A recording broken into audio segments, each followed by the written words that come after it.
செய்திகள் தொடர்கின்றன.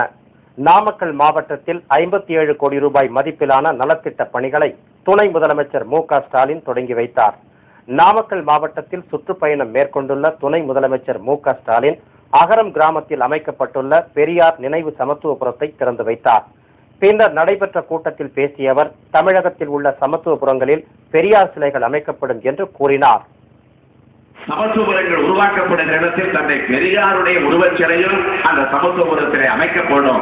ஏற்கனவே அமைந்திருக்கக்கூடிய 140 இடங்களிலும் தந்தை பெரியாருடைய சிலை நிறுவப்படும் என்று உத்தரவு போட்டு இன்றைக்கு அந்த பணிகள் நடந்து கொண்டிருக்கிறது. தமிழகத்தில் மகளிர் சுய உதவி குழுக்கள் மிகச் சிறப்பாக இயங்கி வருவதாக அவர் தெரிவித்தார். முன்னதாக மாவட்ட ஆட்சியர் அலுவலகத்தில் 1 லட்சம் மரக்கன்றுகள் நடும் திட்டத்தையும் இலவச அவசர ஊர்தி சேவையையும் அவர் தொடங்கி வைத்தார். பல்வேறு நிகழ்ச்சிகளில் கலந்து கொண்ட மு.க.ஸ்டாலின் 57 கோடியே 58 லட்சம் ரூபாய் மதிப்பிலான நலத்திட்ட பணிகளை தொடங்கி வைத்தார். தருமபுரி அருகே இன்று பிற்பகல் நிகழ்ந்த சாலை விபத்தில் 2 பெண்கள் உட்பட 6 பேர் பரிதாபமாக உயிரிழந்தனர். பெங்களூரில் இருந்து கோயம்புத்தூருக்கு தனியார் சொகுசு பேருந்து ஒன்று இன்று பிற்பகல் வந்து கொண்டிருந்தது. இந்த பேருந்து தர்மபுரியை அடுத்துள்ள குண்டல்பட்டி பிரிவு சாலையில் வந்து கொண்டிருந்த போது மற்றொரு சாலையில் இருந்து குறுக்கே வந்த சரக்குந்துடன் மோதி விபத்து ஏற்பட்டது. இந்த விபத்தில் பேருந்தில் பயணித்த 2 பெண்கள் உட்பட 4 பேரும் சரக்குந்து ஓட்டுநர் மற்றும் உதவியாளரும் நிகழ்விடத்திலேயே பலியாயினர். மேலும் படுகாயமடைந்த 13 பயணிகள் தர்மபுரி அரசு மருத்துவமனையில் சிகிச்சை பெற்று வருகின்றனர். மாவட்ட காவல் கண்காணிப்பாளர் சுதாகர் தலைமையில் மீட்பு பணிகள் நடைபெற்றது. இவ்விபத்தினால் தர்மபுரி குண்டல்பட்டி நெடுஞ்சாலையில் போக்குவரத்து பாதிக்கப்பட்டது. செங்கல்பட்டு முகாமில் உள்ள தமிழர்களை நிபந்தனையின்றி விடுதலை செய்ய வேண்டும் என இலங்கை தமிழர் பாதுகாப்பு இயக்கத்தின் ஒருங்கிணைப்பாளர் பழநெடுமாறன் வலியுறுத்தியுள்ளார். செங்கல்பட்டு முகாமில் உள்ள இலங்கை தமிழர்கள் தங்களை வேறு முகாமிற்கு மாற்ற கோரி 15வது நாளாக தொடர் உண்ணாநிலை போராட்டத்தில் ஈடுபட்டுள்ளனர். இவர்களை சந்திக்க சென்ற இலங்கை தமிழர் பாதுகாப்பு இயக்கத்தின் ஒருங்கிணைப்பாளர் பழநெடுமாறனுக்கு அனுமதி மறுக்கப்பட்டது. இதனால் காவல்துறையினருக்கும் அவருக்கும் இடையே வாக்குவாதம் ஏற்பட்டது.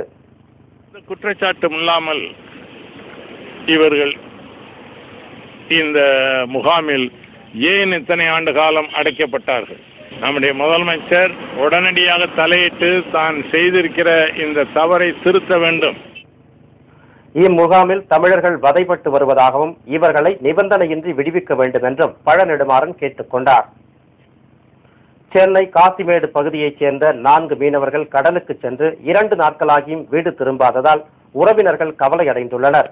காசிமேடு பகுதியைச் சேர்ந்த சுரேஷ், மணிவண்ணன், ராஜேஷ் மற்றும் நெல்சன் ஆகிய 4 பேரும் கடந்த வெள்ளிக்கிழமையன்று கடலுக்கு மீன்பிடிக்க சென்றனர். அன்று இரவே கரை திரும்ப வேண்டிய அவர்கள் இதுவரை திரும்பி வராததால் குடும்பத்தினர் கவலை அடைந்துள்ளனர். இது தொடர்பாக காசிமேடு காவல்துறையினரிடம் புகார் அளிக்கப்பட்டுள்ளது. வீட்டார் போய் 4:30 மணிக்கு போச்சு. வெள்ளிக்கிழமை காலையில் வரும்னு பார்த்தோம். நைட்டு 10 கூட வரும். அதோடு வரவே இல்லை. அதான் நாங்கள் தேடுறோம். பைப்பெல்லாம் விட்டு அனுப்பிச்சாங்க, கிடைக்கவே இல்லை. காணாமல் போன மீனவர்கள் 4 பேரையும் தேடும் பணியில் 2 உலங்கு வானூர்திகள் ஈடுபடுத்தப்பட்டுள்ளன. மேலும் கடற்படை கப்பல் மூலமாகவும் தேடும் பணி முடுக்கிவிடப்பட்டுள்ளது. இலங்கை தமிழர்கள் அனுபவிக்கும் இன்னல்களுக்கு காங்கிரஸ் தலைவர் சோனியா காந்தியின் தனிப்பட்ட வெறுப்பே காரணம் என பாஜக குற்றம் சாட்டியுள்ளது. சென்னையில் பாஜகவின் மாநில செயற்குழு கூட்டம் அதன் தலைவர் இல கணேசன் தலைமையில் இன்று நடைபெற்றது. கூட்டத்தில் இலங்கைக்கு ஆயுதம் வழங்க காங்கிரஸ் திமுக கூட்டணிதான் காரணம் என்பது உள்ளிட்ட தீர்மானங்கள் நிறைவேற்றப்பட்டன. மேலும் தமிழக மீனவர்கள் மீதான இலங்கை கடற்படையினரின் தாக்குதலை தடுக்க நடவடிக்கை எடுக்காத நடுவண் மற்றும் மாநில அரசுகளுக்கும் கூட்டத்தில் கண்டனம் தெரிவிக்கப்பட்டது. சோனியா காந்தியினுடைய தனிப்பட்ட தமிழ் மக்களுக்கு எதிரான ஒரு வெறுப்பு தான் இன்னைக்கு மிகப்பெரிய ஹாலோகாஸ்டா இலங்கையில முடிஞ்சு போயிருக்கு.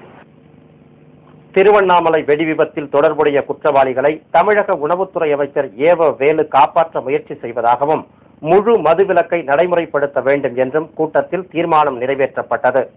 அதே நேரத்தில் பாஜக தேசிய செயலாளர் திருநாவுக்கரசு இந்த கூட்டத்தில் கலந்து கொள்ளவில்லை என்பது குறிப்பிடத்தக்கது.